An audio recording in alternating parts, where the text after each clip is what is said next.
video game franchises that we love, but there's always one or two games within those franchises that we don't like because they are horseshit. Final Fantasy. Oh, what's not to love about this franchise? I know some people that have never played a Final Fantasy game. What are you doing? Play one today. I get it. Some people are not into RPGs, but me, I adore them. RPGs is my favorite genre of game of all time. I love playing them. I love immersing myself into the story, but enough about rambling about RPGs. We can do that another time. Let's get back to Final Fantasy. My first ever Final Fantasy game was Final Fantasy IV on PlayStation 1, but what solidified my love of RPGs was Chrono Trigger on Super Nintendo. I never grew up playing Final Fantasy on like NES or Super Nintendo. It was later on, whenever the PlayStation 1 hit, is whenever I finally got introduced to Final Fantasy. So naturally, I'm like, okay, what is that? It was really cool to play Final Fantasy IV. Final Fantasy IV probably ranks number 6 as far as my top 10 Final Fantasies of all time. Yes, it's gone down on the list since I played more into the franchise, but there's some in the franchise that are literal dog shit. Because, listen, we all have games that we don't like, as I mentioned, in franchises, and I'm no exception to that rule, but that doesn't mean that we're not fans of the franchise as a whole, because I am. I love Final Fantasy. I love playing new games in the series. Now, granted, I've been playing a lot of games that are older in the series versus the newer stuff. I do have Final Fantasy 15. I haven't played it. I haven't played the MMOs. I'm not really an MMO girl anymore, so those are some that I haven't gotten around to, playing or experiencing or anything. But these in front of me, for the most part, except one. There's one in here that I haven't gotten to play because I just got it, and I do mean to play it at some point. I've played all these. So let's get into ones that I don't like. The one in front is the one that I don't like the most. Final Fantasy VII. I can't tell you how many times I've heard, but it's the greatest of all time. It's on a grail. Here, it's the best. It captivated everything about the Final Fantasy franchise. No, it didn't. It just literally went 3D. That's it. 2D's better. At least for some Final Fantasy games. I just never really got into the story. I didn't like the materia system. Yada yada blah blah blah blah. You've all heard me spill enough about why I don't like Final Fantasy VII. Honestly, for me, it's not aged well either. It really hasn't. Looking at graphics, from 2D to 3D, I've seen some games that are like immaculate for like 3D rendering graphics. They're on PlayStation that look a lot better than this pile of dog shit. Now, another one that I don't really talk about too often, that you don't really hear me speak about, is Final Fantasy X-2. Why? I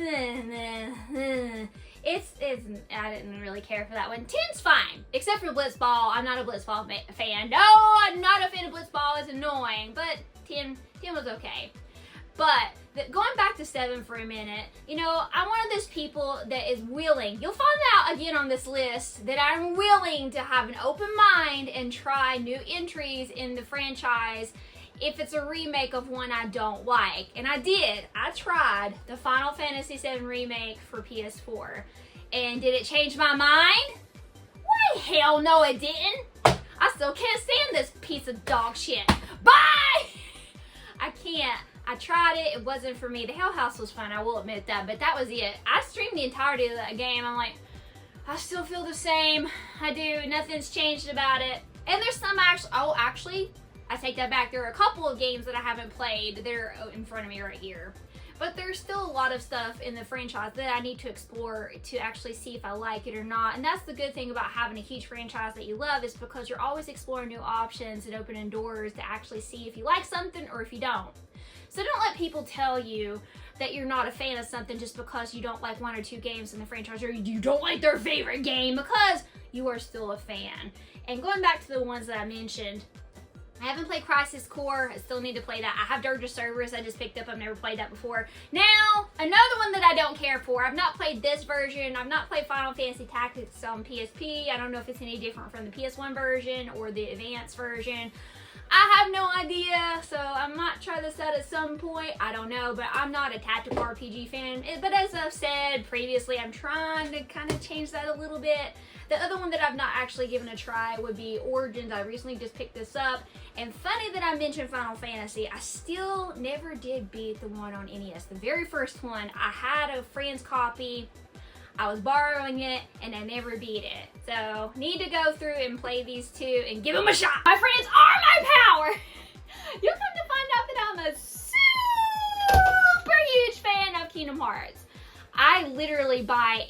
Hearts game that I see for any system, I have to have it. I'll never forget seeing the commercials on the TV. I'm like, what is that? What is that? I was like, I can't wait to get it. Between Final Fantasy and Disney characters meshing together, it's definitely a utopia for one of the greatest franchises ever made. I was mesmerized. I was enthralled with the franchise as a whole. Just sitting down and playing Kingdom Hearts just makes me feel all warm and fuzzy inside. Literally, Kingdom Hearts 2 is one of my comfort games.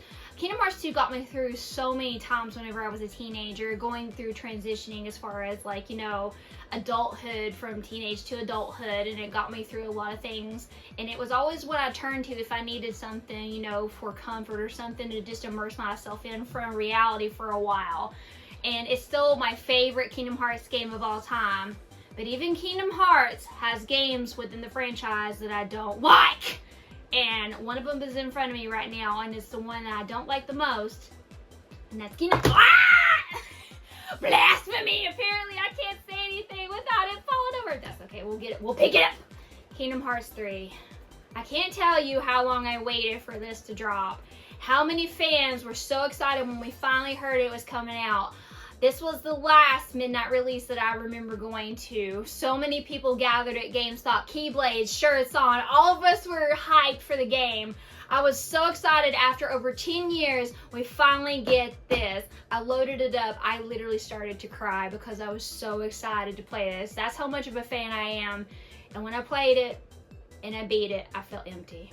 I felt disappointed. I felt like I waited for nothing.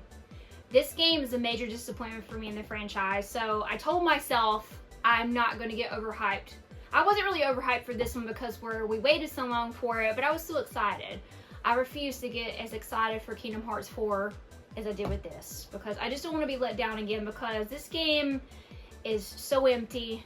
I mean, the ingredients thing was just annoying as shit. It's like, there might be some ingredients over here, Sora. Shut the hell up, Goofy! No one cares about mixing ingredients! He got on my nerves so bad. It's just, you know, everything lumped as a whole with that. I've never liked the gummy ship in the Kingdom Hearts games, I will admit that, but in 3, it's just way worse. It's just like trickling, like little bitty things trickling off a dick. It was just that annoying for me. But enough said about why I don't like this game. There's plenty of other reasons why. I've went into like over and over and over again. Enough about that. But even a beloved franchise like Kingdom Hearts does still have games that I don't really care for. Will you stay up? Stay up. The power of light compels you to stay up. The other one that I don't really care for. Now I like Recoded, I like Rechain of Memories. They're alright. They're not bad games, but they're not my favorite. They're like, yeah, I can play them, but yeah, it's whatever. But this one is a whole other thing. And then, I don't really talk a lot about not liking this one, but Dream Drop Distance, it's unique. It's not really my thing. I didn't really care for it, but still played it. But it's not as bad as Kingdom Hearts 3. Mega Man X! Oh, I remember growing up playing the Mega Man X series on Super Nintendo. I still have the first Mega Man X game on Super Nintendo, but not X2 and X3. I do eventually want to get them for the collection, but I will, you know, eventually in time, because I'm more focused on PlayStation, as you all know. Now, I didn't grow up with the Mega Man X games on PlayStation 1 or PS2, so naturally my curious mind was piqued. I'm like, I wonder how these play compared to the ones on Super Nintendo. Oh boy, I found out the hard way. So I had Mega Man X5 in my collection for a while. I think I paid about $20 for it. So I'm like, you know what? Let's see. Everyone voted for it, so we played it, and it was literally shit driplets lathered on a shoe, for real. Walking around, lathering shit everywhere. Especially that bike level. I'm like, near him fall. I'm like, why? That was apparently the hardest level in Mega Man X5. I didn't know that going in, but I was able to beat it. Now, I like the Mega Man games. I'm not a Mega Man aficionado by any means. I don't really know the ins and outs of the story, but I just know that I like and enjoy the games as a whole. I played more of the X series growing up versus Mega Man on NES or anything else. so naturally the X series has more of my attention. Now, I just recently beat Mega Man X4, and it was a whole lot better than Mega Man X5. A lot easier, and I got everything. I got all the energy, the heart tanks, the energy tanks, everything. And everything was, I played a 0 too. Apparently that's hard mode. I didn't know that at the time, but you know, I made it, I powered through it. And I had to practice, I'm not gonna lie. I'm not the best at Mega Man games. I'm really not, because it had been so long since I played anything like that. But I still made it through, and I still got it! Yeah! Now, I'm on track to play every single Mega Man X game on PS1 and PS2, because I just want to see what they're like. Now, after I beat Mega Man X4, I tried Mega Man X7. Oh boy, that game is literally shit on wheels. I did not like it at all. It is unfair with some of the levels. I went to a plane level and it was going up and down, and I kept falling and falling. I finally made it a little bit further, and I don't know what happened. I don't know if the wind blew me off or just the plane tilted the wrong way, but I'm like, whoa! Pretty much, I'm like, what happened? So I don't know if I'll play through 7 or not. I've heard 8 is a lot better, so we'll see. But next up on the docket will be Mega Man X6, and I've heard that that is the hardest one on PlayStation 1. Pray for my ass, because it's gonna get peanut to the sword! Soulsborn category. Now, I wanted to talk a little bit about the Soulsborn games, because I have a love-hate relationship with these games. I really do. I love Glutton for Punishment. My ass likes to get handed over in a handbasket. For real! Anyway, now, I like these games, but there's some in the franchise that I don't, that I will never go back to, and one that I will talk about, it's not this one. This one is the greatest of all time! If you don't play it, why haven't you played it yet? Sekiro. No! No! No! No! No! The Guardian Ape! The woo guy! Everything! This game is just so hard. If you're not good at parrying, just don't even. This game is one of the hardest ones I've ever played. I did not finish it, and I probably will never go back to it. Some games in the Soulsborn franchise are a lot easier for me than others. It just really depends. I had a good time whenever I played Dark Souls 1 and 2. Now this one is up here. I have not played Dark Souls 3. I've heard it's the hardest of the trilogy, so I'll definitely have to give it a playthrough at some point. I also have the Demon Souls remake that I haven't gotten a chance to play yet, which I do want to see what they did with that. I just haven't gotten around to it because Demon Souls is freaking awesome! And as I touched base on earlier, whenever it comes to Soulsborn games, I do like the thrill. I like going in. I like getting my ass kicked, handed over, ass kicked, handed over, ass kicked, handed over. You get the drift. I literally go in, I'm like thinking, okay, I can do this. Even though it's the same game plan, I'm like, I'm gonna do it this time. Literally, I have it in my head. It's like, okay, I can do this, I can watch. It literally is pattern-based whenever it comes to the bosses. You just really have to literally watch, and I'm just gonna say it, get good, because that's what it's all about. But it's rewarding in itself whenever you finally do beat those bosses. But there are some games in the franchise that I just didn't really care for, and Sekiro is one of them. I do like Elden Ring. Elden Ring is great. Elden Ring is hard. Millennia is a test of my ass hairs standing up on end because she's so damn difficult. But the one boss that always got me, that I've talked about this several times, Bloodborne is the DLC boss, Lawrence. Every time I hear it, I look at him. He's looking at me. He's standing there. I'm like, I know what you're going to do. You fire crotch. I know what's going down. You're going to literally go like this, scoot around like this and this. It was annoying, but I did beat him. And I did have a platinum trophy on this game. Resident Evil is one of my favorite franchises of all time, and is probably my number 2 favorite as far as survival horror goes. Yes, it is number 2 now because Silent Hill took its place. Now, I remember the first time I ever played a Resident Evil game. Me and my brother rented Resident Evil 2 for N64 from Blockbuster for the weekend. We popped it in, it was cool, until we got to the liquor part. You remember that, crawling across the window, and then of course when we go to the other room, we see it right in front of us. I turned off the TV and ran like a bat out of hell out of the room because it scared the living shit out of me. I'm not afraid of lickers anymore. I got accustomed to those, but the spiders, no! I cannot stand the spiders in Resident Evil. They still terrify the shit out of me. That is one thing I cannot deal with. I don't like spiders in real life. I really don't. They creep me out. So naturally, I just can't think about it right now. Look at the creepy crawlies. Anyway, whenever Resident Evil 4 came out is whenever my idea of the franchise changed. It did a 180, and not in a good way. So Resident Evil 4, a lot of people's first Resident Evil title. Yes, a lot of people that love this one, that hold it on a pedestal. It is their very first Resident Evil title. It was not mine. You heard mine.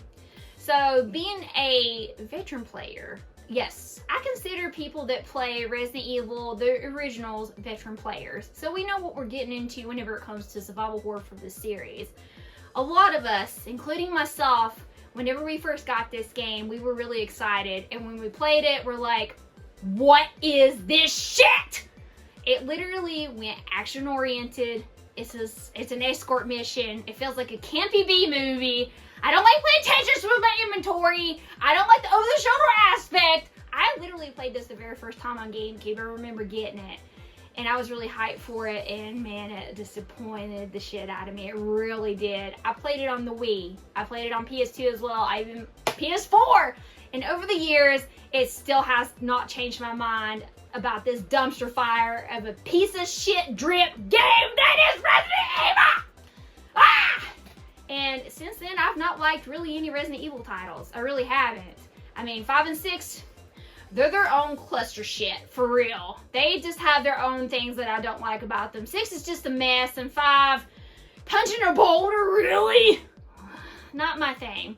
Now, when it comes to the remakes, Resident Evil 3 remake was dog shit. I was so excited for that, I really was. It's like, I was like, oh, they're remaking it's my favorite. My favorite Resident Evil, and I was really excited that they were remaking it. I bought it at launch. It was not worth it. It was not worth the money I paid for it. What they did to Nimmy was unforgivable. What do you think, Nimmy? He agrees. And they left out stuff. They left out content, and yes, it was short. I mean, the third one was short originally anyway, but it felt shorter to me by a little bit. But it still was not enjoyable for me. It literally action-packed, over the top. I'm like, this is not what I want. Whenever they brought out 7, they tried to go back to the survival horror roots that they had left behind whenever 4 dropped, but it still didn't feel the same. It hasn't since, and I don't like first-person perspective for a Resident Evil game, and you know, Survivor is in that category too. I have not played through the entirety of Resident Evil Survivor, but it creeps me the hell out, but I do want to try more of it. Yes, it is over there on PS1. Now, there are other titles in the Resident Evil franchise I have not got a chance to play, like the Revelations games for, oh, if I can hold that up right, it's upside down. Revelations, for example, I have both games, I just never have played them. I played a little bit of the first Outbreak game, but my disc froze, I gotta get it resurfaced. That's a long drive to get that done, but I don't have the second file yet, but I will get it eventually. And like I said, you know, I brought up a point that people have talked about. What do you have them in your collection if you don't like them? Well, I'm a collector for one, and then number 2, I actually like to have every single game in a franchise that I love. And I do still love Resident Evil. I haven't lost my love for it, but there haven't really been any games that have been like, wow, I love that for a long time. Resident Evil 2 Remake was close for me liking a newer title that they dropped, because I appreciated what they did with the 2 remake. I really wish they had put the effort into that, like, the effort from that they did, and, well, that they should have in the Resident Evil 3 remake. See, I can't even talk. I get so mad about talking about that piece of shit. Ooh, Mimi, I'm sorry. Anyway, so I wanted to touch base on franchises that, you know, like I said, I love the franchises, but there's stuff that I don't care for. Do you have a franchise like that, to where you like a mass majority of the games, but there's 1 or 2 hidden within there that you don't like? And yes, I may hear people say, oh, that's such a hot take. You don't like Final Fantasy VII. You don't like Resident Evil 4. It's just a fad. It's just, you're just being, you know, hip. No, I'm not. I played through these games enough to know when I don't like them. Let me touch base on that too. whenever you play a game, you're gonna know if you like it or not. You're gonna form your own opinion, and that's what you need to go with. Don't go with anybody else's but your own. That's my word of advice. Don't be afraid to talk. I've said this before. Don't be afraid to talk about games that you don't like, because I'm not. Hell, I mean, I just did! But that's all the time that I have for you, my friends. I hope you enjoyed the video about me talking about franchises that I love, but games within it that I don't. But until next time. Oh, wait, one more thing before I go. Whoa, I about forgot. Whoop, there goes my brain. You gotta love getting old. Yeah, brain parts all the time. Look what I got. Now, another thing that I had mentioned before that I would talk about later on in the video, as I did with Final Fantasy VII, I'm doing with Resident Evil 4 Remake. I am trying this out to see if it will change my mind, because I don't have a stick up my ass and be like, ooh, I'm not gonna try because I don't like it. Well, it's a remake, so naturally it's not a remaster with updated graphics and all that. This is literally a reimagining. So I'm hoping that it'll, you know, have quality life updates. Maybe it actually won't be so annoying. I don't know. I haven't gotten to it yet. I'm only on chapter 4. I think there's 16, so I will definitely give you my opinion on this whenever I'm done with it. But wanted to clue that in before I go. But anyway, as always, hope you enjoyed the video yet again. And until next time, this is the place